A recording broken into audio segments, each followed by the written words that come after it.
오신 여러분을 환영합니다. 저희 온라인으로 혹은 대면으로 예배를 진행하고 있는데요. 이 시간 기쁨으로 함께 찬양하겠습니다. 감사로 주님께 나가세 모든 날의 주인이신 기쁨으로 주님께 나가세 모든 호흡의 주인이신 주님께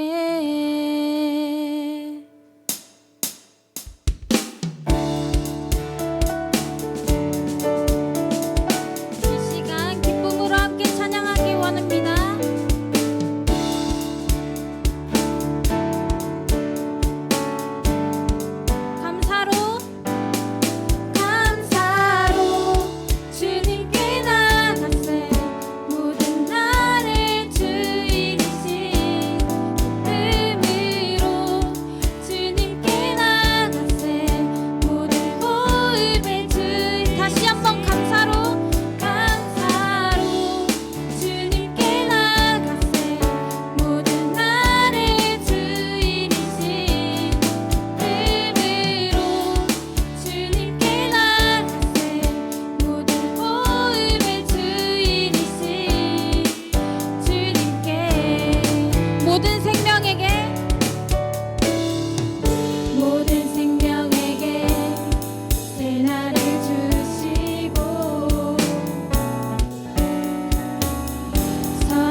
찬양하시겠습니다. 주의 다스리심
마지막으로 찬양하시겠습니다. 나의 믿음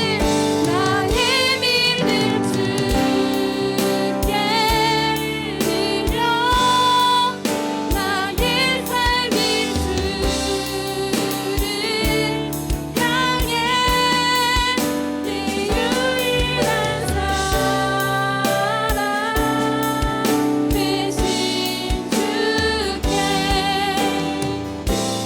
내 삶 드리리 나의 믿음 주께 드려 나의 삶인 주를 향해 유일한 사랑 되신 주께 내 삶 드리리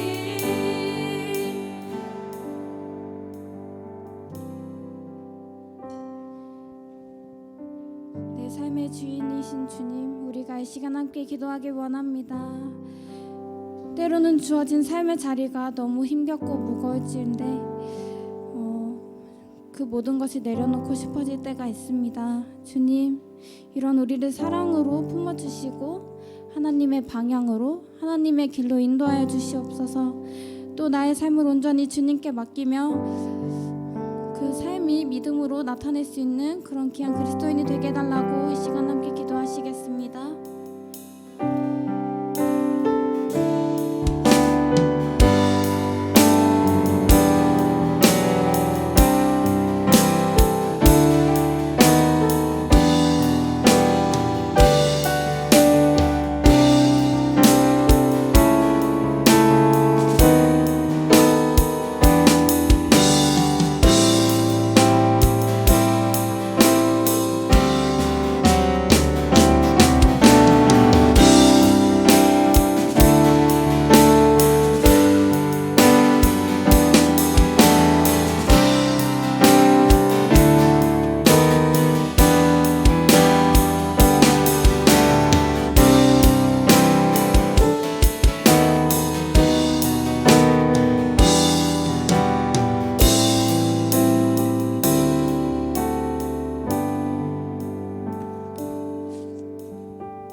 기도하시겠습니다. 사랑해 주님 감사합니다. 코로나가 전역에 퍼져 청년들이 뿔뿔이 흩어져 예배를 드리는 가운데 이렇게나마 소규모로 대면 예배를 드리게 해주심에 감사드립니다.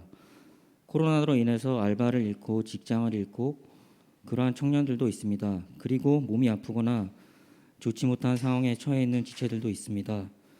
주님께서 저희를 붙잡아 주셔서 코로나가 하루빨리 진정될 수 있게 해주셔서 모든 성도들이 다시금 교회로 나와 주님을 찬양하고 예배 가운데 주님의 은혜가 가득할 수 있도록 해주시옵소서. 날씨가 많이 덥습니다. 이 무더운 여름날 코로나를 탓하며 영적인 게으름에 빠지지 않기를 원합니다. 부지런함으로 주님을 더욱 힘써서 섬길 수 있는 저희 모두가 되게 하여 주시고 무엇보다 건강을 잃기 쉬운 계절입니다. 믿음 안에서 건강관리 잘할 수 있는 저희 모두가 되게 하여 주시고 신앙생활의 리듬이 깨지지 않도록 이끌어 주시옵소서. 오늘도 저희 청년부 지체들이 말씀으로 새롭게 변화되고 새 힘을 얻기를 소망하며 말씀을 전하시는 문대성 강도사님 영육간의 강건함 더하여 주시고 예배를 드리는 저희 모두가 성령으로 충만하여지며 믿음에 믿음이 더하여지는 시간이 되게 하실 것을 믿사오며 이 모든 말씀 살아계신 우리 주 예수 그리스도 이름으로 기도드리옵나이다. 아멘.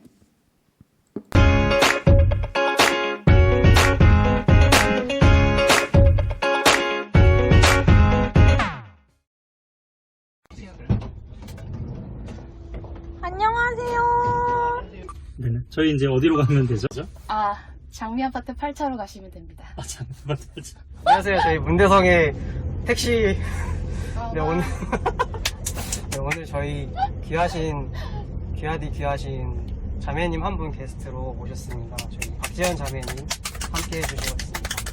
안녕하세요. 여러분들 오랜만이죠? 자기소개 우선 간단하게 부탁드리려고 하는데 간단하지만 조금 상세하게 저희는 이제 자매님을 처음 뵙다시피 하는 그런 처음 봐. 아니 그러니까 온라인으로 처음 보시잖아요. 맞다. 우리 화내지 온라인으로 마시고요. 처음 만나는 저기 우리 청년부. 네. 그러게요. 이렇게 만나서 반갑고요. 저는 32기.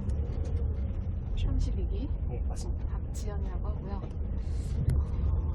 뒷술이랑 같이 이렇게 예배당에 모여서 시끌벅적 예배드렸던 그때를 너무 그리워하는 한 자매입니다.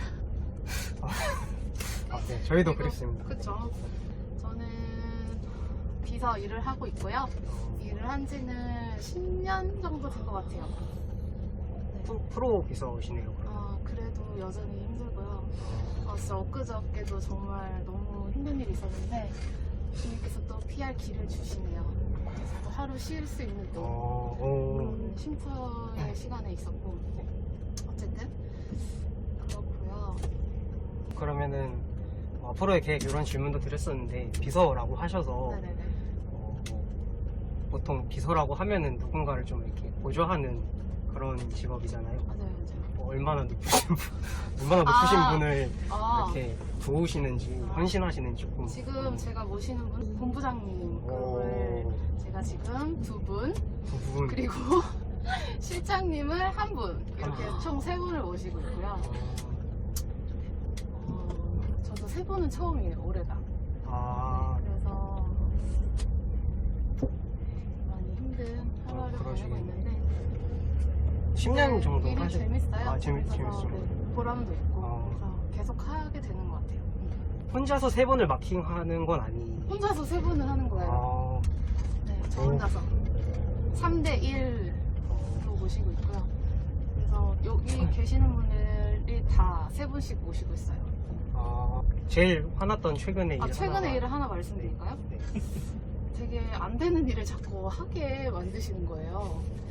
그래서 제가 안 된다고 네. 이거는 금액을 변경해서 제작할 수 없는 것이다 라고 이제 말씀을 드렸는데 갑자기 저한테 바로 화를 내시면서 너 왜 공무원처럼 일을 해! 이러시는 거예요. 그래서 제가 너무 당황을 했어요. 그 말을 듣고서 정말 그런 말을 처음 들었어요. 그래서 정말 무거운 발걸음으로 퇴근을 했죠. 혹시 오늘 일인가요? 월요일 일이에요. 오늘입니다. 근데 그렇게 집에 와서 능곡역에 도착했는데 하늘이 너무 예쁜 거예요. 갑자기.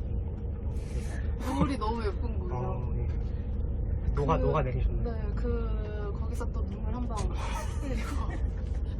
그 마음 아냐고. 저 알죠. 알지? 그냥 하늘 보면은 이렇게 마음이, 네. 그랬어요. 저도 이제 실장님을 조금 모시고 있거든요. 실장님? 저는 비서는 아니고 이제 네. 주방에 실장님들이 조금 많아요. 주방에서 아. 일을 하는데 네, 이제 좀 저도 가끔 알겠네, 그럼. 네, 저는 새벽에 출근할 때 눈물 먼저 흘리고 출근하는 편이거든요. 네, 다 똑같은 많이 것 힘드실 같아요, 것 사실. 같습니다. 네. 그랬죠. 그렇게 월요일 밤을 잤어요. 근데 화요일 아침 6시에 기상을 제가 한 5시 50분에 일어나거든요. 근데 그날 6시에 일어났는데 전화랑 문자가 와 있는 거예요. 저는 그 월요일날 밤에 자면서 정말 가기 싫다 막 이런 생각으로 잠이 들었는데 화요일날 아침 딱 6시에 핸드폰을 딱 키니까 전화 한 통과 문자 한 통이 딱 와 있었어요. 저희 회사에 코로나 밀접 접촉자가 나오고 월요일 퇴근 전에 제가 그분하고 정말 단거리에서 대화를 했어요. 밀접 접촉자분이 밀접. 밀접. 그래가지고 이거 보세요. 자기가 얼마 전 뉴스에서 혹시 보셨나요? 강북 PC방에서 집단으로 코로나 확진자가 발생한 혹시 이슈를 아시나요? 저희는 모르죠. 그분도 월요일에 그 코로나 TF로부터 이제 연락을 받은 거죠. 동선이 겹치니까 내일 이제 회사 나가지 말고 검사를 받아라. 그리고 너랑 월요일에 접촉했던 모든 사람들을 다 이제 격리시키도록 해라. 그쵸, 해가지고 회사가 난리 났나 봐요. 그래서 아침에 저한테 이렇게 문자가 딱 와가지고 제가 자가격리 대상이 된 거예요. 네. 거짓말처럼. 거짓말 아니죠? 거짓말 아니라니까? 네. 기분은 좋으셨겠네요. 그래서 아침 6시 일어났다가 다시 잤다는? 너무 좋네요. 진짜 그 기분은 진짜 말을 할 수 없을 거예요. 다행히 음성 판정이 나서 그럼 누나도 안 하셔도 되는. 그래가지고 하루 만에 자가격리 해제, 다음날 정상 출근. 그래서 하루 좀 쉬셨네요. 그럼 하루 이렇게 텀이 이렇게 딱 생기면서 마음도 뭔가 가라앉히시고. 가라앉혀지고 화요일에 출근을 했죠. 그래서 정말 제가 화요일에 얼마나 성경을 읽었는지 몰라요. 무슨 어디 읽으셨죠? 어디? 아니 진짜 제가 요즘에 정말 그 예배도 잘 막 이렇게 꾸벅꾸벅 못 드리고 그런 신앙생활을 많이 해해졌는데 진짜 그 고린도전서 그 말씀이 진짜 확 그 완전 그냥 머리에 때리는 거예요. 딱 10장 13절. 10장 13절 네. 말씀해 주시겠어요? 모르시죠? 알죠, 알아요. 제가 그 말씀으로 계속 묵상했는데요. 그 하나님이 우리에게 감당할 시험거리를 주신다. 감당할 수 있는. 감당할 수 있는. 네. 그리고 그 시험을 이제 나갈 즈음에 우리에게 PR 뭘까요? 피난처? 피난처를 주신다. 길을 길이라고. 주신다고. 길을 주신다고. 저 자막 여기 보이죠? 밑에 고린도전서 10장 13절. 그래서 정말 또 생활 속에서 주님을 또 찾게 역시 주님은 되는 실제로 계시는구나. 진짜 많이 느꼈어요. 이번 주에 나를 정말 버리지 않으셨구나.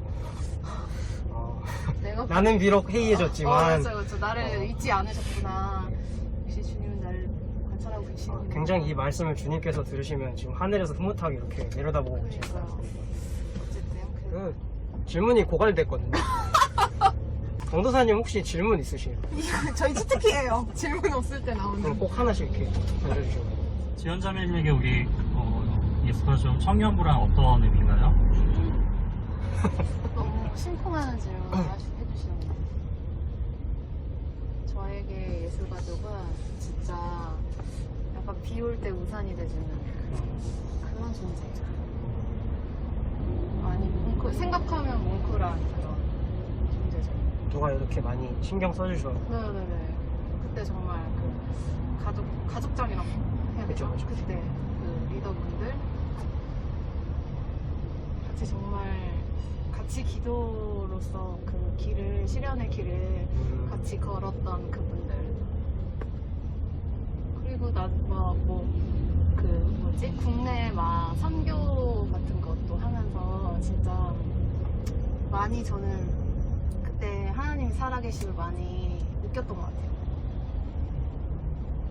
그런 20대 때의 그런 시간들이 예수가족과 함께 했고, 그렇게 저한테는 우상 같은 그런 존재가 우상 같은? 네. 뭐든지 다 약간 와가지고 그 안에 들어가면은 예수님의 그 날개 그늘 아래 있는 것 같은 느낌? 왜 웃죠? 아니요, 너무 감동적이어서. 비꼬는 거 아닙니다. 네네. 네. 감사합니다. 괜히 가슴 뭉클해지네. 그래요?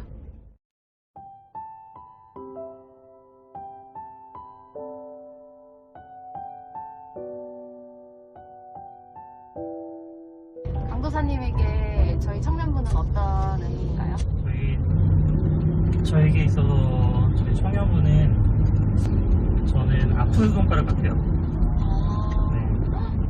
왜 아픈 손가락이냐면은 저희 해체된가요? 아니요. 이게 손가락 중에 이게 아프면은 계속 신경이 쓰이잖아요. 그러니까 예전에는 이제 저도 이제 첫 청년부 담당을 했을 때는 멋모르고 했을 때는 그냥 함께 신앙생활하고 함께 즐겁게 이렇게 신앙생활하면은 되겠거니라는 생각을 했는데, 청년부와 이렇게 1년, 2년 시간이 더 지나면서 청년분들을 알아가면 알아갈수록 참 삶 속에서 어려움들이 많이 있는데 그 가운데서도 이렇게 열심히 신앙생활하는 그런 아픔들을 이렇게 볼 때마다 그게 같이 공감이 되는 부분인 것 같아요. 그래서 청년분들 같이 생각하면서 그 아픔을 같이 공감할 수 있고 또 같이 그런 계속 생각나고 신경 쓰이고 하는 부분 때문에 저에게 청년부는 그런 아픈 손가락, 그러면서 한편으로 짠한 부분이 있는 것 같아요. 아픈데도 손가락은 계속 일을 하고 움직여야 되잖아요. 그냥 그런 아픔들을 좀 이렇게 싸매주는 반창고가 되고 싶은 네, 그런 저희 아픈 마음이 친구들 듭니다. 맞나요?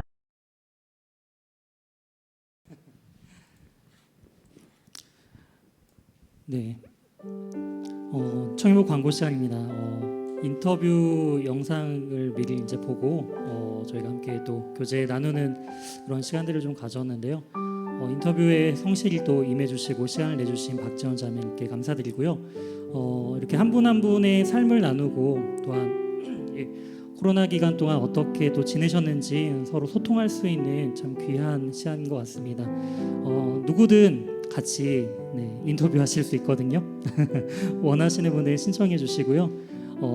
저와 또 임원단이 함께 인터뷰하면서 직장에서 집까지 편하게 모셔다 드립니다. 아니면은 가고 싶은 곳이 있다면 알려주시면은 또 추억의 장소로 제가 운전해가지고 또 거기서 또 추억들도 나누면서 소통하는 그런 시간들이 되면 좋겠습니다. 청년부 광고입니다. 첫 번째 소식은요, 온라인 새가족 등록 안내입니다. 새가족 등록을 원하시는 분은 교회 방문하시거나 또한 교회 홈페이지 팝업창을 통해서 새가족 등록 안내를 받으실 수 있습니다. 교회 홈페이지 또는 제 번호가 밑에 나와 있는데요. 제 번호로 개인적으로 연락 주시면 또한 안내해 드리도록 하겠습니다. 온라인 헌금 계좌 안내입니다. 헌금은 연희교회 온라인 계좌를 적극 활용해 주시기 바랍니다. 이어서 성경 통독 안내입니다. 2021년도 성경 통독 가이드 영상이 매주 금요일 연희교회 유튜브 채널을 통해 제공됩니다. 모두 함께 성경 통독의 마음을 모아주시고요. 이번 주 26주차 함께 통독할 범위는 시편 95편부터 118편까지입니다. 이어서 청년부 상반기 분기회 안내입니다. 코로나 이후에 작년부터 저희가 분기회를 진행하지 못했는데요. 올해는 저희 임원단 분들이 상반기와 하반기 두 번으로 나눠서 저희가 분기회를 재개하려고 합니다. 다음 주 6월 27일 주일 청년부 예배 이후에 2부 순서로 함께 줌으로, 그리고 현장에 오신 분들은 함께 현장에서 그렇게 분기회를 진행하려고 하니까요. 우리 청년부 앞으로 상반기 동안 있었던 일들을 같이 나누고 또한 하반기를 또한 준비하는 또한 귀한 시간입니다. 함께 참여해 주시고 또한 귀한 또 의견들 나눠주시면 감사하겠습니다. 마지막으로 청년부 학예 수련회 안내입니다. 학예 수련회 날짜가 정해졌는데요. 작년보다 거의 한 달이 좀 일찍 시작을 합니다. 7월 16일 금요일부터 18일 주일까지 하나님 나라 이 땅 위에 저희 사명 선언문이죠. 그 주제로 저희 금요일은 본당, 그리고 토요일은 아마도 여기 할렐루야 올이 될 것 같은데요. 저희가 금요일과 주일은 온라인 현장 예배로 함께 참여할 수 있도록 온라인과 현장 예배를 동시에 진행을 하고요. 예배가 있는 모임이 정기적으로 있는 날이라서 저희가 함께 모일 수가 있고, 토요일 같은 경우에는 저희가 정기적인 모임이 원래 없는 날이기 때문에 토요일 날은 부득이하게 온라인으로 진행을 하고 소그룹을 또한 대면으로 또한 준비하고 있습니다. 자세한 내용들은 또 차후 진행되는 대로 공지해 드릴 거고요. 중요한 것은 여기 부제가 있어요. 수련회 부제가 작심 3일입니다. 3일, 수련회 3일 동안 마음을 모아서 우리 시간과 또한 마음을 또 주님 앞에 드리는 그런 작심 3일의 온전한 수련회가 되길 주님의 이름으로 소망합니다. 광고는 여기까지고요. 오늘 우리에게 주신 하나님의 말씀은 요한복음 4장 43절에서 54절 말씀입니다.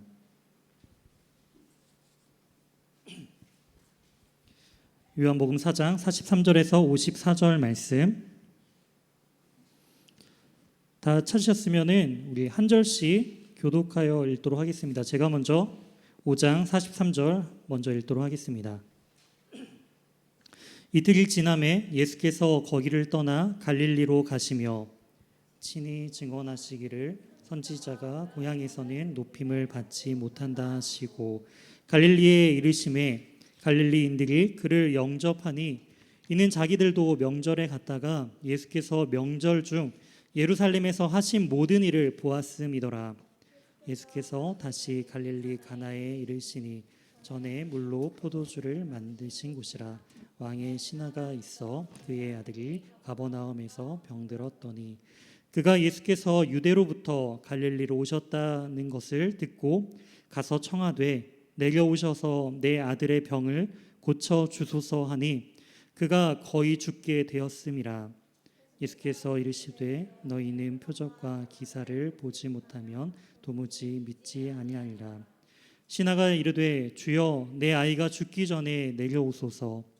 예수께서 이르시되 가라 내 아들이 살아있다 하시니 그 사람이 예수께서 하신 말씀을 믿고 가더니 내려가는 길에서 그 종들이 오다가 만나서 아이가 살아있다 하거늘 그 낫기 시작한 때를 물은즉 어제 7시에 열기가 떨어졌나이다 하는지라.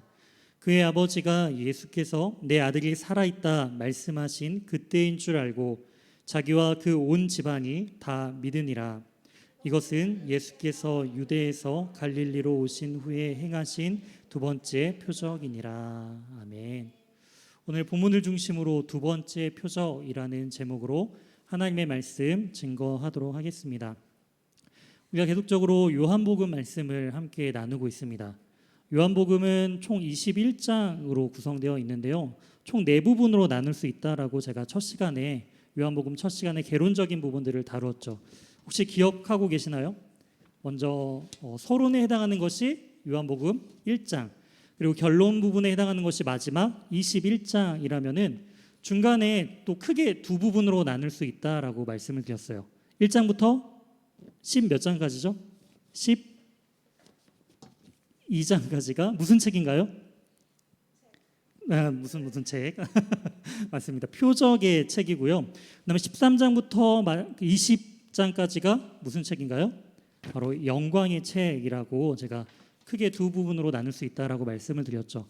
그리고 우리가 지금 살펴보고 있는 2장부터 12장까지 이 표적의 책 중에서 표적이 그럼 몇 개가 등장한다라고 말씀드렸는데 혹시 기억나시나요?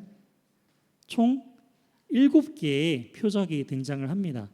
그 중에 오늘 함께 살펴볼 그 표적이 몇 번째 표적이라고요? 바로 두 번째 표적이다라는 것이죠. 이 두 번째 표적의 내용의 핵심은 참된 믿음은 무엇인가라는 거예요. 참된 믿음은 무엇인가? 우리가 오늘 이 말씀을 통해서 그 참된 믿음이란 무엇인지를 함께 우리가 살펴보고 그 말씀을 따라서 그 말씀을 우리에게 적용해 봤으면 좋겠어요. 나는 그리고 우리는 그런 참된 믿음을 소유한 자인가라는 것이죠. 우리가 그 부분을 중심으로 함께 이 말씀을 살펴보도록 하겠습니다. 43절을 보니까 예수님께서는 계속적으로 이동 중에 계세요. 이미 요한복음 4장에서 예수님께서는 유대 지역에서 어디를 목적으로 가고 계셨죠? 유대 지역에서 지금 갈릴리로 가리라라는 말씀 가운데 갈릴리를 갈 때 어디를 지나서 가시죠? 2주 전이라서 이제 기억이 가물가물하실 텐데 그 사마리아 지역을 이제 관통해서 통과해서 지나가시는 것을 볼 수가 있습니다. 예수님께서는 그 사마리아를 통해 이 갈릴리로 원래 목적으로 도착할 그 갈릴리로 가시는데 이틀이 지남에라는 것은 이틀간 원래 일정보다 이틀간 이 사마리아 지역에 더 머물렀다라는 것을 우리가 알 수가 있어요. 이처럼 예수님께서는 사마리아에 이틀을 더 머무시면서 예수님께서는 사마리아 사람들에게 예수님의 말씀을 듣고자 모인 그들에게 예수님은 말씀을 증거하시죠. 그리고 말씀을 증거함을 통하여서 예수님의 그 말씀을 듣고 믿는 자가 늘어났다라는 예수님을 환영하고 환대하는 그러한 놀라운 변화의 역사가 일어났음을 우리가 이 요한복음 4장의 말씀을 통해 우리가 살펴보았습니다. 그리고 나서 예수님께서는 이제 갈릴리로 가시면서 이제 이 사마리아를 이제 통과해서 갈릴리로 가시는데 44절에 갑자기 이런 말씀을 하시는 거예요. 친히 증언하시기를 선지자가 고향에서는 높임을 받지 못한다라고 말이죠. 예수님께서는 지금 자신을 누구라고 소개하고 있죠? 바로 선지자다라고 이제 자신의 그런 선지자적 자기 인식을 또한 제자들에게 말씀해 주고 계십니다. 나는 선지자다라고 말이죠. 이처럼 예수님께서는 진정한 왕으로, 선지자로, 제사장으로 이 세 가지의 직분을 온전히 완성하시기 위하여 오셨다라는 것을 신약 성경을 통해서 또한 구약적인 배경을 통해서 알 수가 있는데요. 이처럼 자신의 선지자적인 부분들을 이제 증거하시는데 중요한 것은 선지자가 고향에서는 높임을 받지 못한다라는 거예요. 왜 선지자는 자신의 고향에서 그리고 백성들에게 높임을 받지 못하는 것일까요? 선지자는 어떠한 역할을 하는 사람인가요? 하나님으로부터 말씀을 받아서 그 말씀을 증거하고 또한 그 말씀을 삶으로부터 그냥 말뿐만이 아니라 삶으로서 증거하는 사람들이 바로 선지자입니다. 근데 선지자들은 대부분 환영받지 못해요. 물론 선지자들의 그 전하는 하나님의 말씀을 듣고 회개의 역사가 일어나는 그러한 일들도 있었습니다. 하지만 대부분의 사람들은요, 하나님의 말씀을 증거하는 선지자의 말을 온전히 받아들이지 않고 때로는 그 선지자들을 핍박하고 죽이려 하는 그 모습들이 그런 선지서들을 보면 우리가 알 수가 있다라는 것이죠. 왜 그런가요? 사람들은 왜 이렇게 반응하는 것인가요? 말씀과 이 백성들의 삶이 너무나 다르기 때문이죠. 백성들은 자신이 옳다 여기는 그런 삶의 모습으로 계속적으로 행하기를 원하는 것이고, 하나님의 말씀은 너희가 그러한 잘못된 삶에서 돌이키라라고 계속적으로 말씀하시니까 삶에 부딪힘이 일어나는 거예요. 말씀대로 살자니 너무나 힘든 부분들이 일어나고, 또한 그 말씀대로 살지 못하는 부분에 있어서 죄악됨과 불안함들이 공존하는 것이죠. 그렇기 때문에 그 말씀을 증거하는 그 선지자들에게 그들의 분노를 표출하는 그런 모습들을 볼 수가 있습니다. 즉 하나님의 말씀을 증거하는 사람들이 환영받지 못하는 일이 발생하고 있다라는 것이죠. 예수님은 이것을 알고 지금 갈릴리로 가시고 있다라는 거예요. 예수님이 지금 갈릴리로 가시는데 예수님은 지금 환영받는 자리가 아닌 환영받지 못하는 자리로 지금 이동하고 계심을 우리는 이 말씀을 통해 또한 미리 생각해 볼 수가 있습니다. 환영받는 자리에서, 즉 사마리아에서는 사람들이 지금 모여서 예수님의 말씀에 반응하고 예수님을 환대하고 있었어요. 하지만 그 자리에 계속적으로 머물러 계시는 것이 아니라 환영받지 못하는 자리로 하나님의 온전하신 뜻을 이루기 위하여 나아가고 계시는 그 예수님의 모습을 볼 수가 있습니다. 우리의 삶도 마찬가지죠. 누구나 다 환영받기를 원하죠. 누가 가는데 내가 가는 자리마다 기뻐하고 즐거워하고 환대해 주길 원하잖아요. 오랜만에 이 할렐루야 홀에서 예배드리러 발걸음을 이렇게 나온 귀한 우리 청년들의 모습을 보니까 너무 반가운데요. 이렇게 왔을 때 어떠한 기대감을 가지고 다시 오셨나요? 오랜만에 우리 지체들 만났을 때 함께 너무나 반갑게 맞이해주고 함께 예배드리는 그 기쁨을 소망하면서 나오셨잖아요. 그런데 만약에 이제 딱 나왔는데 쟤 왜 나왔어? 약간 이런 눈초리로 이렇게 쳐다보면은 마음이 어떨까요? 굉장히 불편하겠죠. 근데 예수님은 그 불편함을 감수하고 지금 배척받는 그 자리로 나아가고 계시다라는 것입니다. 그리스도인의 삶은요, 이처럼 복음으로 세상을 변화시키는 그런 사람들이에요. 그 가운데 세상은 강력하게 그 복음을 받아들이지 않고 저항하죠. 그리고 하나님의 말씀대로 살아가는 자들을 배척합니다.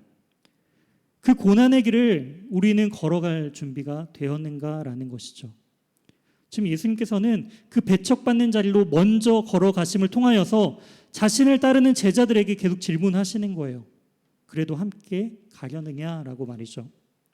이처럼 예수님께서는 그 배척의 길로 지금 걸어가고 계신 가운데 있습니다. 44절 말씀을 보면은 갈릴리에서 이름에 갈릴리 사람들이 그를 영접하니, 앞에서는 분명히 예수님께서 내가 지금 그 선지자적인 마음으로 오히려 사람들이 나를 영접하지 아니할 거야 라는 그러한 이야기를 토대로 갈릴리로 출발해서 이제 도착을 했는데, 지금 갈릴리 사람들은 예수님을 어떻게 하고 있다고요? 영접하고 있다는 거예요. 환영하고 있다는 거예요. 이건 또 무슨 말이죠? 그 의미들을 우리가 좀 더 살펴보길 원하는데요. 그렇다면 왜 사람들이 예수님을 이렇게 영접하고 환영하는지 그 배경과 이유를 알아야 합니다. 이어서 나오는 말씀은 이는 자기들도 명절에 갔다가 예수께서 명절 중 예루살렘에서 하신 모든 일을 보았음이더라. 유월절 사건을 이야기하는 겁니다. 3장에서 예수님께서 그 사마리아 가시기 전에 그 어떤 일들이 있었죠? 바로 유월절에 그 성전을 정화시키는 사건, 성전에서 시위하시는 사건이 일어났잖아요. 모든 그 물건을 파는 사람들의 상을 뒤엎고 또한 그 짐승들을 쫓아내는 그런 장면들이 3장에 등장했습니다. 이러한 모습을 통해서 예수님께서 이제 사람들이 그 모습을 보면서 예수님께서 이 성전에서 시위하시는 사건을 통하여서 예수님이 정말 참 선지자이구나. 그리고 그뿐만이 아니라 수많은 역사하시는 그 모습들 가운데 예수님은 뭔가 특별한 존재이구나라는 것을 사람들이 기대하기 시작했다라는 거예요. 이런 기대가 왜 시작했죠? 왜냐하면은 지금 예수님께서 도착하신 이 갈릴리는요, 정확하게는 46절에 나옵니다. 갈릴리 가나에 이르셨기 때문이죠. 갈릴리 가나는요, 첫 번째 표적이 있었던 그 물이 변하여 포도주로 만드신 그 혼인잔치 사건이 바로 있었던 장소이기 때문에 사람들은 예수님께서 지금 물을 포도주로 변하게 하신 그 놀라운 사건을 바라보고 또한 그 포도주를 직접 맛보았던 사람들이기 때문에 예수님이 다시 오신다라는 그 소식에 사람들은 너무나도 기뻤던 거예요. 어떠한 또 역사가 우리 가운데 일어날까? 그러한 표적과 기사를 사람들은 더 기대하기 시작했다라는 것입니다. 그런 이유 때문에 예수님을 영접했다라는 거예요. 환영했다라는 거예요. 하지만 예수님께서는 이런 사람들의 환영은 온전한 환영이 아니다라는 것을 바로 이 선지자가 자신의 고향에서 배척받는 그러한 인물이다라는 것을 미리 말씀하심을 통하여서 이들의 환대가 진정한 환대가 아님을 못 받고 지금 시작하고 있다라는 거예요. 그 대표적인 인물이 이제 이어서 나오는 바로 왕의 신하라는 한 인물을 통해서 이 갈릴리 모든 사람들의 환대가 잘못된 환대임을 또한 대표적으로 말씀해주고 계십니다. 왕의 신하, 여기서 46절 중반부에 나오는 그 왕의 신하가 있어서 그의 아들이 가버나움에서 병들었다라는 그 모습을 통해서 이 왕의 신하가 누구인지에 대한 부분들을 생각해 볼 수가 있는데요. 로마 황제가 온 지역을 통치하면서 유대 지역에는 그 헤롯 대왕이 온전히 통치하게끔 그 지역을 통치하도록 허용해 주었어요. 그런데 이 헤롯 대왕이 이제 죽으면서 그에게 4명의 아들이 있었는데요. 이 4명의 아들에게 자신이 통치받도록 주어진 그 땅을 4등분해서 자신의 아들들에게 따로따로 주었어요. 그리고 대헤롯이 죽으면서 그 유대 지역, 이 갈릴리나 이 유대 지역을 통치하게 된 이 분봉 왕이 헤롯 안티파스라는 그 아들의 이름입니다. 그러니까 헤롯 대왕이 있고 그 아들 헤롯 안티파스가 있는데요. 여기서 말하는 왕은 바로 그 헤롯 안티파스의 신하로 이제 이해해 볼 수 있습니다. 헤롯 왕의 신하가 예수님께 나올 이유는 전혀 없었어요. 왜냐하면은 헤롯은 어떤 인물이었냐면은 헤롯 이 안티파스는 자신의 친동생의 아내를 빼앗아서 또한 자신의 아내를 삼는 성범죄를 저지른 범죄자예요.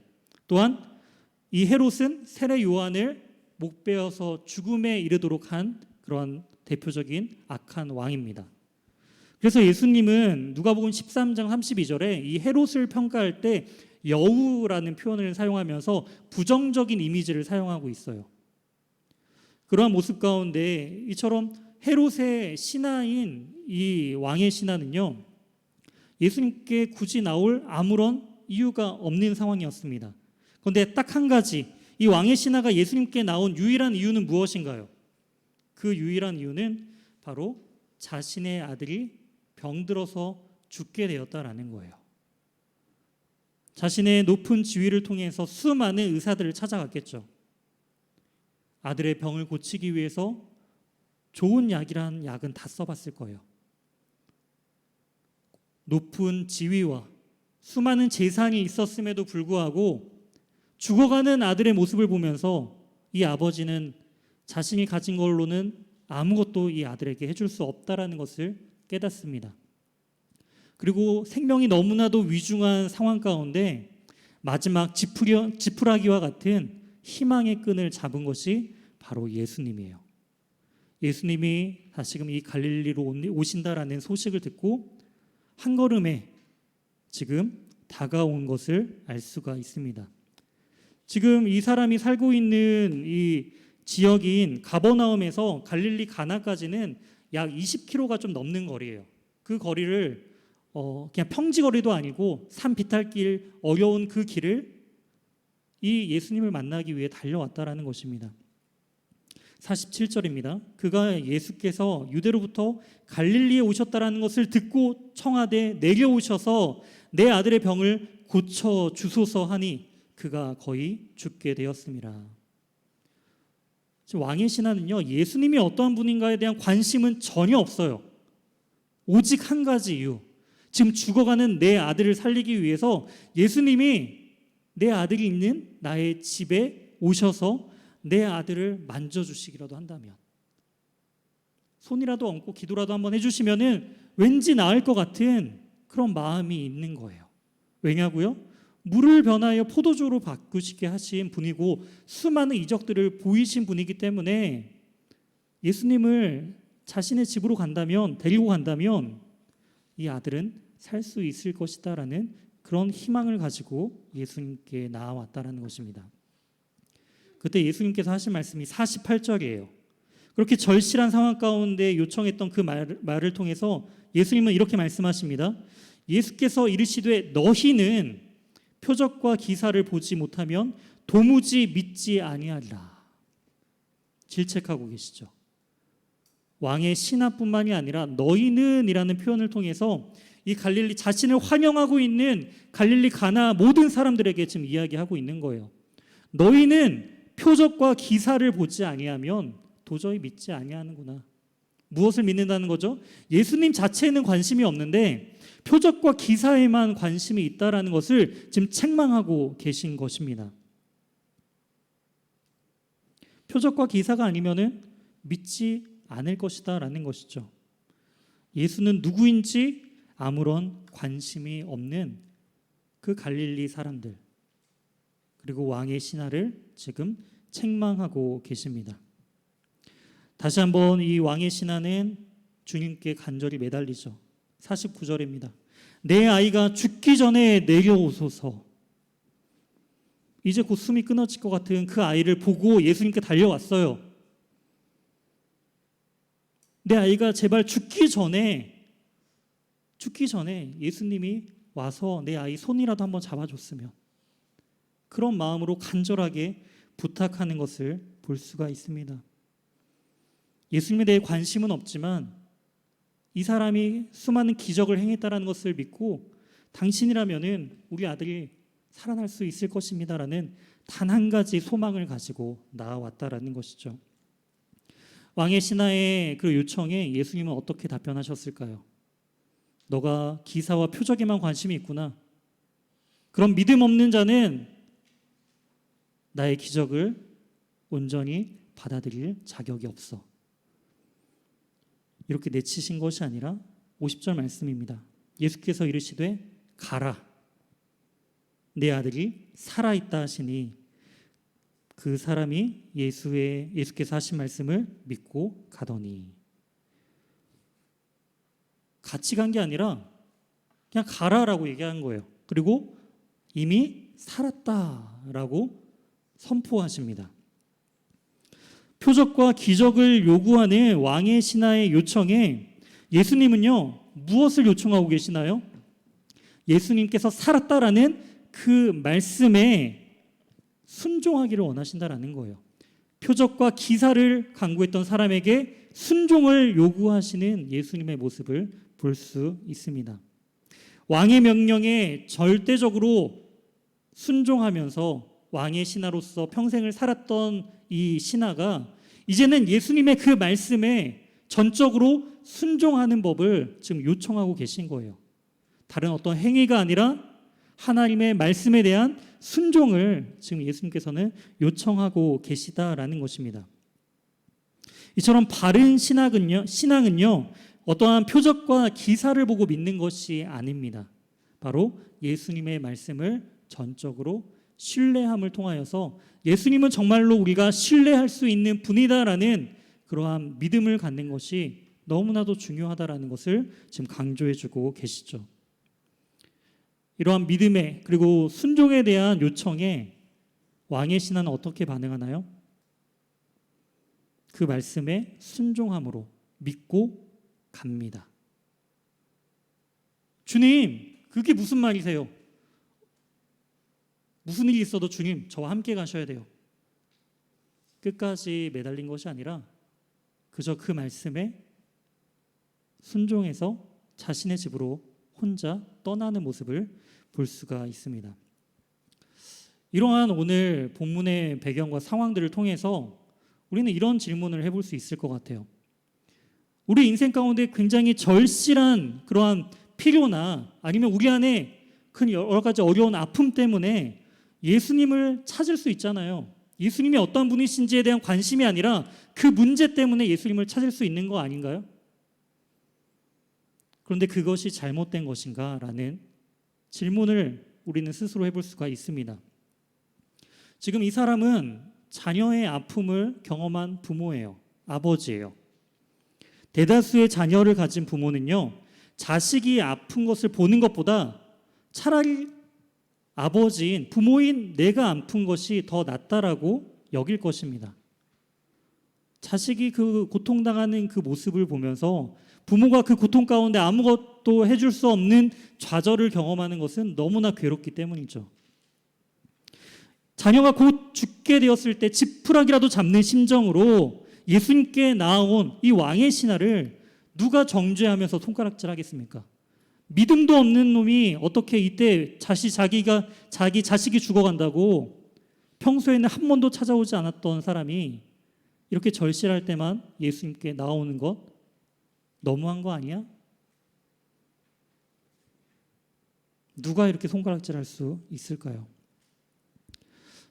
제가 예전에 섬겼던 교회에서 그 새 가족 중에 이제 한 그 젊은 부부가 이제 교회 등록을 하셨는데요. 아이도 딸 아이 이제 영아부에 다니는 그 2살 된 이제 딸 아이를 데리고 이제 교회 등록하셨어요. 남편은 이제 프로 세션으로 이제 베이스 기타를 방송국이나 이런 데서 이렇게 연주를 하거나 이제 가수들 녹음을 하면서 프로 그런 세션으로 이거 직업으로 가지고 계셨던 분이셨는데요. 그러다 보니까 일들이 이제 저녁부터 이렇게 새벽까지 이어진 경우들이 많아서 예배에 이렇게 좀 적극적으로 열심히 참여는 못 하셨던 분이에요. 근데 어느 날 보니까 이분이요, 매일같이 새벽 예배를 드리시는 거예요. 하루도 빠짐없이. 그것도 몇 달 동안 지속적으로. 궁금하기 시작했어요. 왜 저분은 저녁 늦게까지 일을 하고 또 새벽까지 일이 있는 경우도 있는데 그럼에도 불구하고 잠을 줄여서 새벽 예배에 나와서 간절히 기도하고 매일같이 가는 거예요. 왜 그럴까? 궁금하던 도중에 나중에 이유를 알게 됐어요.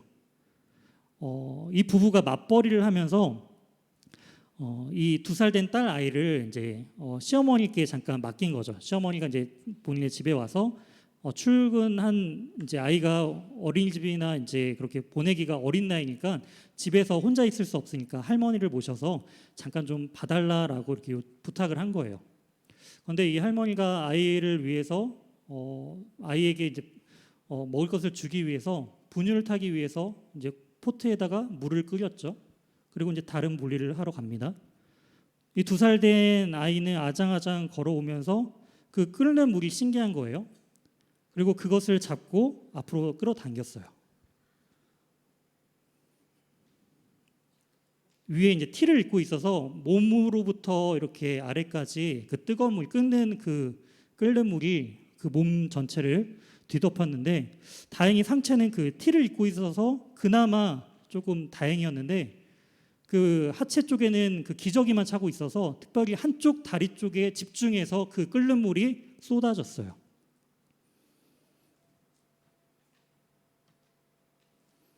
이제 피부 이식까지도 고려해야 하는 그러한 상황 가운데 놓이게 되었다라는 것이죠. 작년 연말에도 저희 막내 아이가 약간 비슷한 걸 당했어요. 저희 집에서 엄마가 음식을 만드는 도중에 또 저는 이제 교회에 와 있는 상황 가운데 그 전기밥솥에 이제 김이 나는데 그 막내 아이가 그 김이 나는 게 신기한 거예요. 그래서 팔뚝을 갖다 댔어요. 그랬더니 이 팔뚝에 동그랗게 화상 자국이 나서 거의 그 화상을 치료하는 데만 3달 넘게 이제 병원을 데리고 다녔는데 그 부모가 겪는 그 뜨거운 물을 뒤집어 써서 한쪽 다리가 완전히 익어버리는 그 상황 가운데 그 아이가 당하는 그 고통과 그 부모의 좌절과 할머니의 죄책감과 미안함, 이 모든 것이 섞이면서 그 가정에서 정말 심한 절망감을 느끼게 되었고, 이 아버지는 이 자식을 위해서 아무것도 해줄 수 없는 자신의 연약함을 깨닫고 무엇을 하는가? 바로 새벽 예배에 나와서 기도하기 시작한 거예요. 나중에서 그 치료받는 과정들을 들으면서 그런 이유 때문에 기도하러 나왔구나라는 것을 나중에 들었어요. 감사하게도 정말 놀랍게 그 소식을 안 모든 교육자와 또 교인들이 함께 기도하기 시작했고, 치료가 생각보다 너무나 잘 됐어요. 그래서 다행히 피부 이식까지는 가지 않은 상황에서 잘 치료를 받는 그런 가운데 아버지가 이제 굉장히 감사하는 그 모습들을 봤는데요. 이처럼 우리 인생 가운데 이런 아픔들이 갑자기 찾아올 때가 있습니다. 이 왕의 신하도 마찬가지죠. 자신의 집안에 갑자기 사랑했던 아들이 죽게 되는 그러한 일들을 경험할 줄 누가 알았겠어요? 왜 우리의 인생 가운데 이러한 고통과 아픔은 찾아오는 것인가? 라는 그런 본질적인 질문을 우리는 해볼 수가 있습니다. 하나님은 왜 우리에게 아픔을 주신 것일까요? 왜 고통을 주시는 것일까요? 반대로 우리 인생 가운데 이 아픔과 고통이 없다면 정말 행복할까요? 고통이라는 선물의 제목을 가진 책이 있습니다. 그 고통에 다룬 책인데, 고통이란 무엇인가라는 그 주제로 여러 가지 그런 이야기들이 있는데 그 중에 하나의 에피소드가 있는데요. 나병 환자 그 병원에서 병동에서 일어난 사건이에요. 나병 환자들이 함께 이제 모여 있는 그 병동에 자고 일어나면은 나병 환자들이 마디가 하나씩 없어지는 거예요. 자고 일어났더니 손가락 마디 하나가 없어지고, 다음 날 자고 일어났더니 또 발가락 마디가 하나씩 없어지고. 물론 이제 나병 환자니까 이게 그냥 저절로 떨어져 나가는 경우가 있을 수 있는데, 이거는 하루 자고 나면은 계속적으로 이 일이 이제 반복되는 거예요. 그래서 나중에 서로 불침번을 서고 나중에 이 원인을 찾아냈어요. 그 원인이 뭐냐면은 다 잠들었을 때 어디선가 쥐가 나와서 그 나병 환자의 살점을 갉아먹고 도망가는 거예요.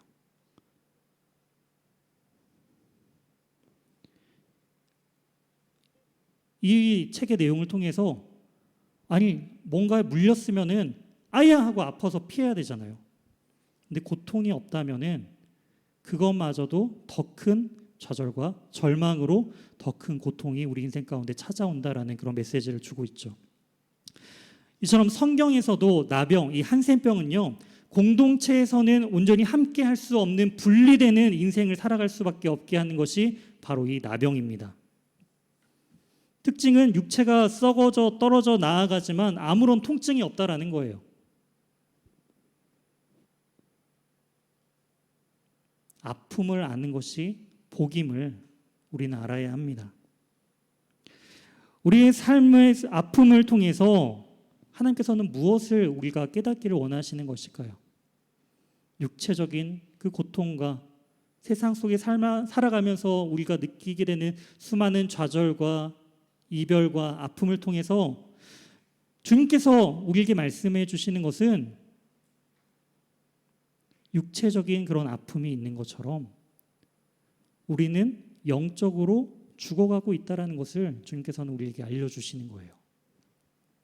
영적인 죽음, 하나님 없어도 살 수 있다라고 여기는 것이 바로 그 죽음의 과정 가운데 있는 상태의 모습입니다. 이 땅에서 아무리 잘 먹고 잘 산다 할지라도, 요즘 100세 인생이죠. 100세 인생 속에서 정말 우리가 풍족하게, 돈도 부족하지 않고 가정도 화목해요. 자녀들도 다 잘 돼요. 좋은 직장, 좋은 학교, 또한 좋은 배우자 만나서 나중에 자녀들도 너무너무 잘 되고, 사람들이 다 어떻게 이렇게 자녀들을 잘 키우셨어요? 축복해요.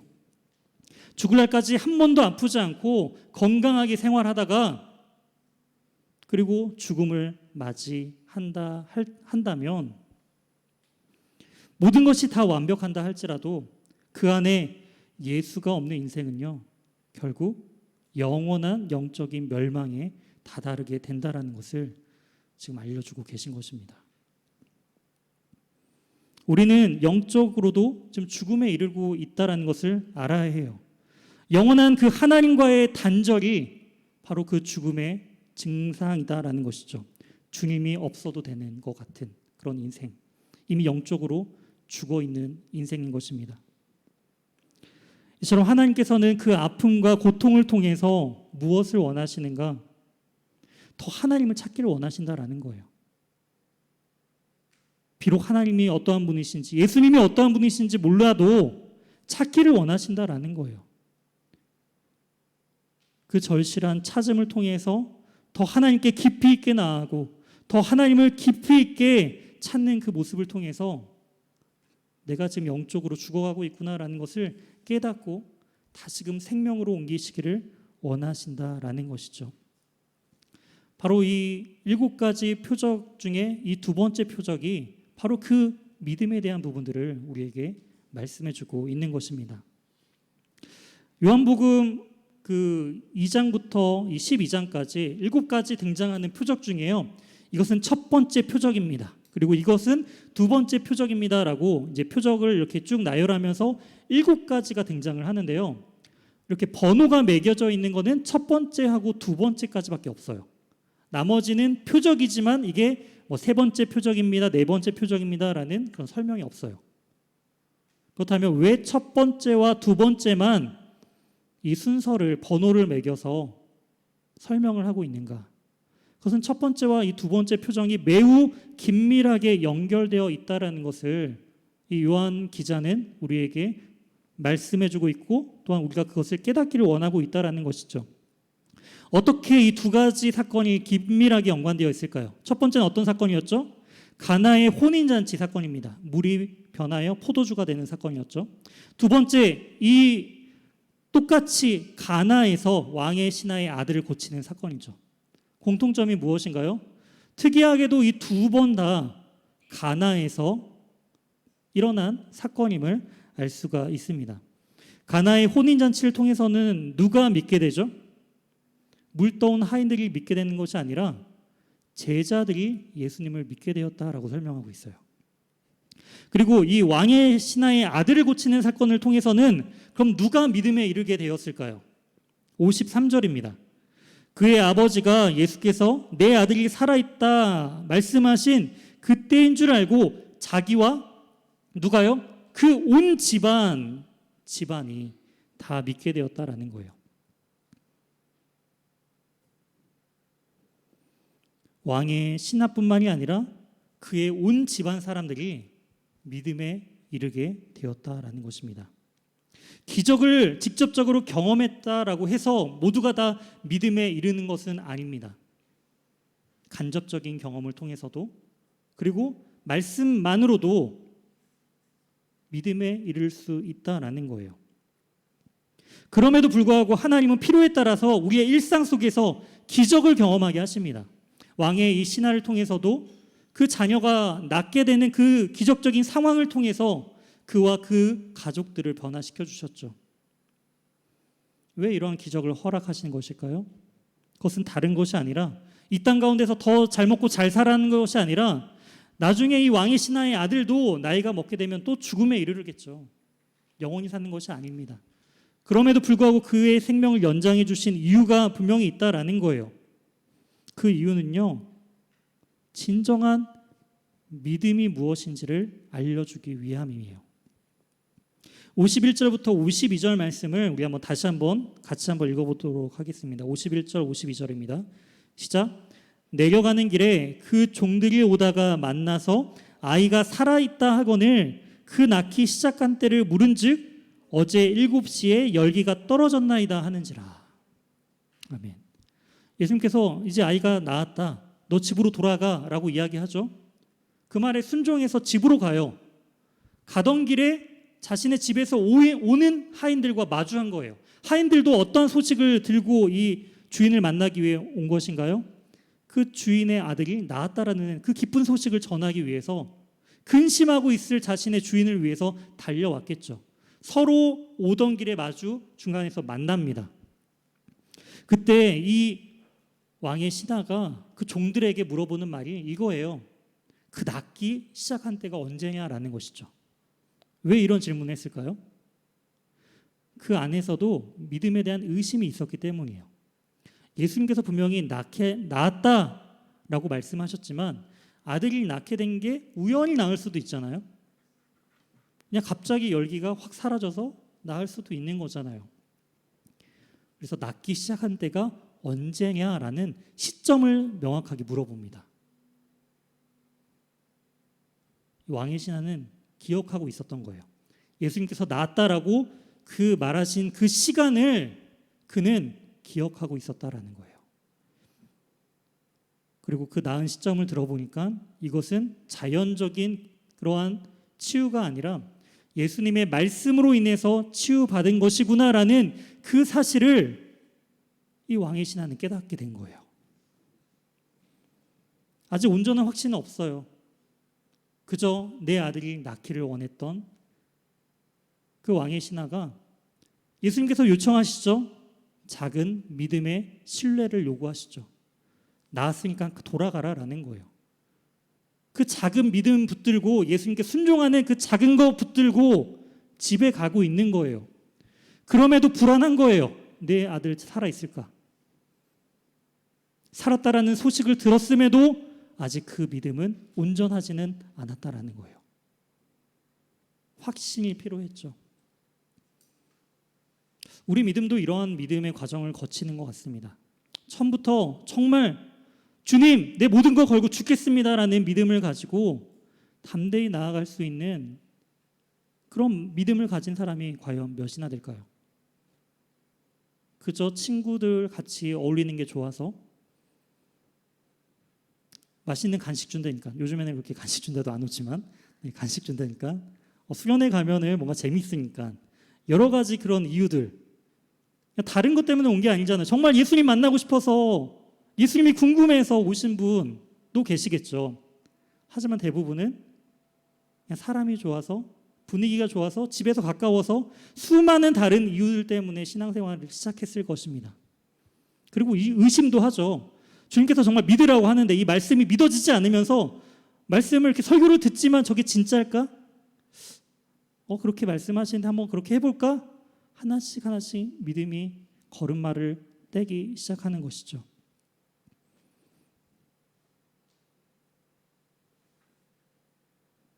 주님께서는요, 그러한 믿음을 원하시는 거예요. 작지만 하나씩 하나씩 주님을 신뢰하는 그 작은 믿음을 주님께서는 기뻐하시는 거예요. 이 왕의 신하는 점점 깊은 믿음의 길로 걸어 나아가게 됩니다. 의심에서 이제는 자신의 아들의 그 생명을 떠나서 예수님 자체에 대한 궁금증으로 바뀌게 된 거예요. 그리고 그 궁금증과 그 믿음은 자신의 가정에게까지 확대되고 있었다라는 것입니다. 기적과 표적의 목적은 무엇일까요?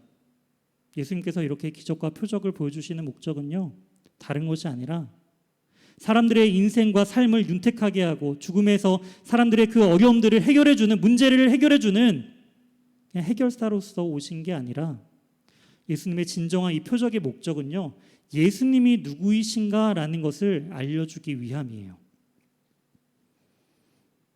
가나의 혼인잔치를 통해서 모든 우주 만물의 주관자 되시며, 또한 그 물이 또한 포도주가 되는 그 사건을 통해서 물과 피를 쏟으시는 바로 예수 그리스도의 십자가의 사건을 예표하면서 그 표적이 시작되었다라는 것을 또 함께 나누어 봤고요. 그리고 오늘 이 두 번째 표적을 통해 왕의 신하의 아들을 고침을 통해서 우리에게 무엇을 보여주나요? 생명의 주관자 되시고, 또한 죽음에서 승리하실 진정한 왕의 아들 되시는 승리의 예수 그리스도의 그 부활을 우리에게 보여주고 계시다라는 거예요.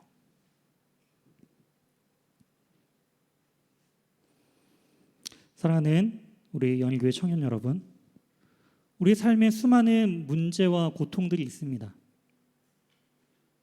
어려움들이 늘 마주치게 되죠.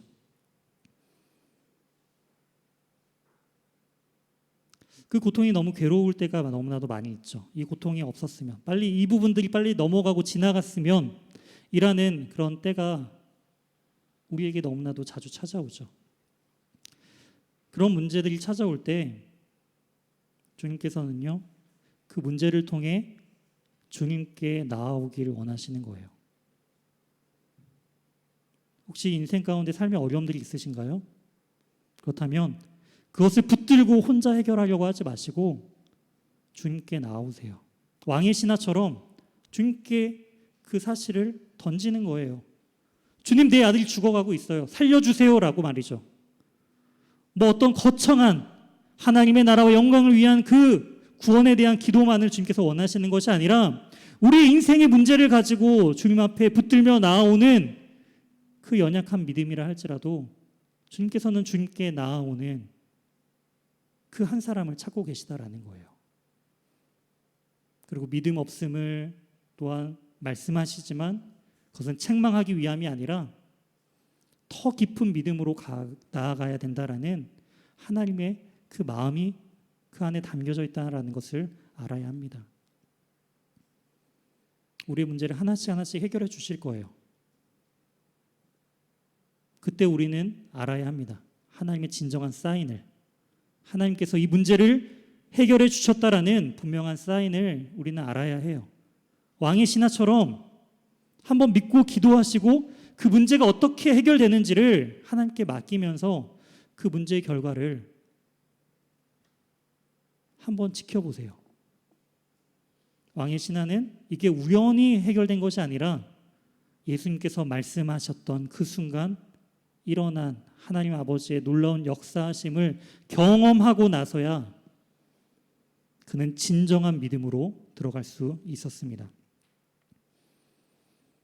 이처럼 우리는 우리의 필요를 위해 기도를 시작하지만 결국은 우리의 영적인 갈급함과 또한 주님의 그 구원하심을 위하여서 점점점 깊이 있는 신앙과 믿음으로 나아가야 해요. 주님께서는 오늘 이 말씀을 통해 그것을 보여주시는 것입니다. 나의 믿음 없음을, 우리의 믿음 없음을 부끄러워하지 마시고 겸손히 주님 앞에 내어 맡기는 믿음으로, 또한 현재 있는 그 믿음, 거기에만 머물러 계시는 것이 아니라 주님께서 원하시는 그 자리까지 점점 깊은 믿음으로 나아가는 우리 귀한 예수가족 청년, 그리고 저 역시도 그런 믿음의 자리로 나아가는 우리 모두가 되길 주님의 이름으로 소망합니다. 우리 함께 이 말씀을 기억하시면서 그 주님에 대한 그 믿음을 함께 결단하고 고백했으면 좋겠습니다. 주님께서 우리에게 허락하신 그 시험들은요, 고난처럼 보이지만 하나님을 더욱더 의지할 수 있는 축복임을 기억해야 합니다. 주님, 우리 안에 너무나도 그 믿음이 부족합니다. 괜찮아요. 믿음을 주시는 분은 내가 아니라 바로 주님께서 우리에게 주시는 것이기 때문이죠. 오히려 없음을 더 겸손히 주님 앞에 내어 맡기며 우리 함께 이 찬양으로 고백하며 나가도록 하겠습니다.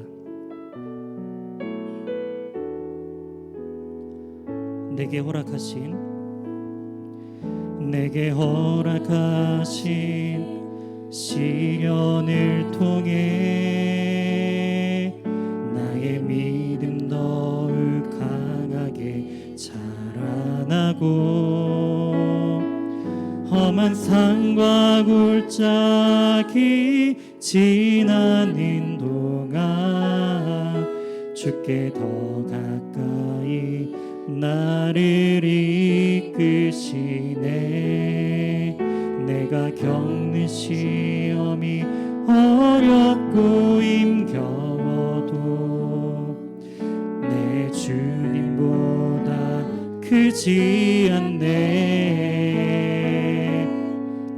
내 앞에 바다가 갈라지지 않으면 주가 나로 바다 위 걷게 하리. 나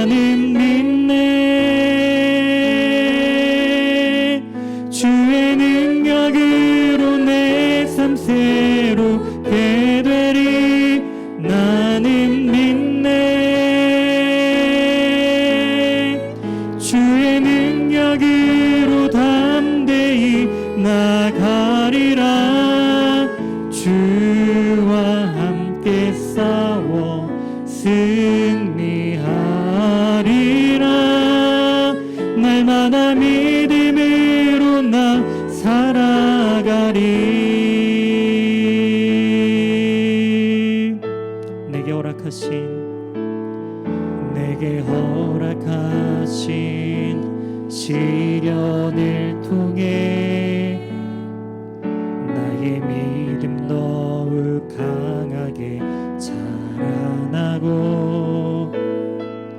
험한 산과 골짜기 지나는 동안 주께 더 가까이 나를 이끌 내가 겪는 시험이 어렵고 힘겨워도 내 주님보다 크지 않네. 내 앞에 바다가 갈라지지 않으면 주가 나로 바다 위 걷게 하리. 나는 믿네. 주의 능력으로 내 삶 새롭게 되리. 나는 믿네. 주의 능력으로 담대히 나가리라. 주와 함께 싸워 승리하리라. 날마다 믿음으로 나 살아가. 나는 믿네. 나는 믿네. 주의 능력으로 내 삶 새롭게 되리. 나는 믿네. 주의 능력으로 담대히 나가리라. 주와 함께 싸워 승리하리라. 날마다 믿음으로 나 살아. 우리의 믿음으로 고백하며 나는 믿네. 나는 믿네.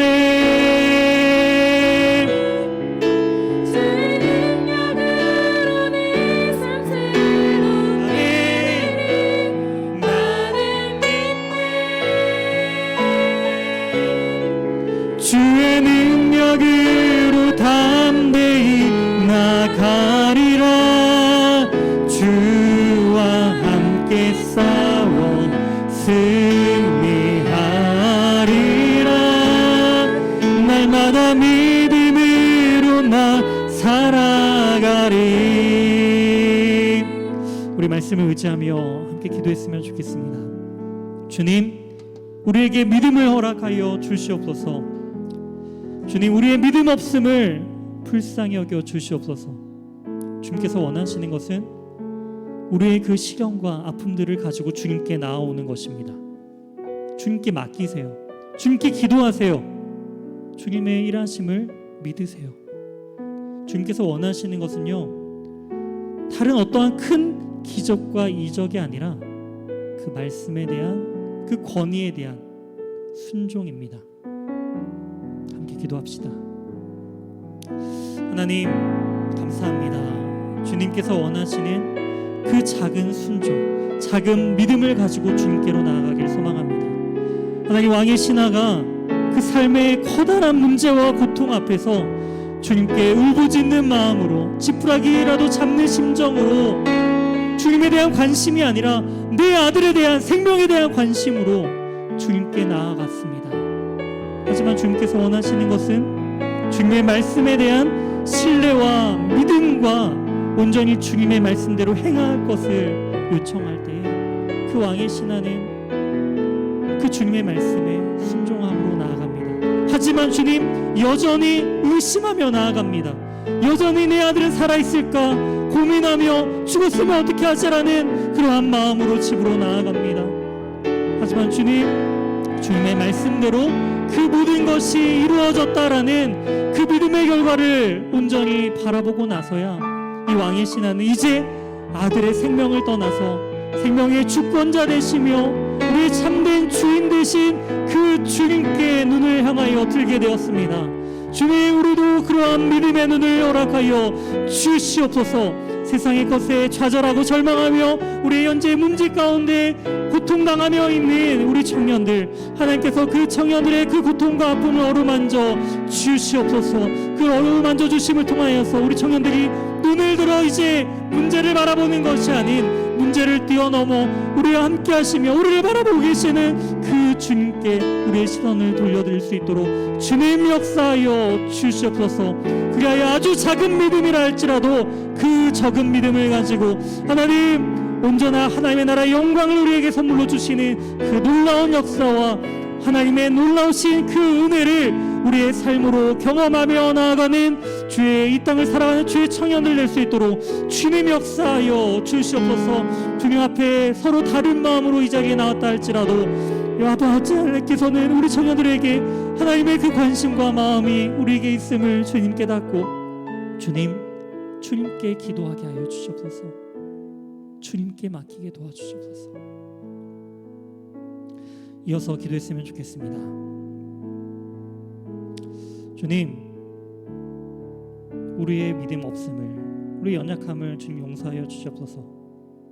열심히 주님을 따르고 믿는다 말하지만 코로나 상황이 되면서 우리의 그 믿음의 현실을 직면하게 됩니다.